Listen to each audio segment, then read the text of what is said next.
Когда я думала об этом пространстве, я поняла, что наиболее подходящий угол вот этот. А беседка раскроется веером от забора до забора.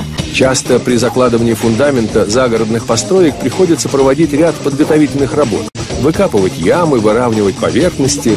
Мы пошли другим путем и решили установить фундамент на винтовых сваях.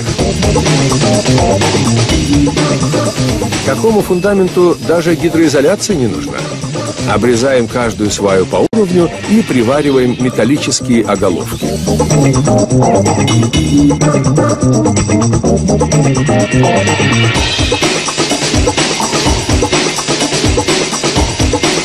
Функцию нижней обвязки в данном случае выполняет деревянный ростверк, который фиксируется с помощью специальных шпилек.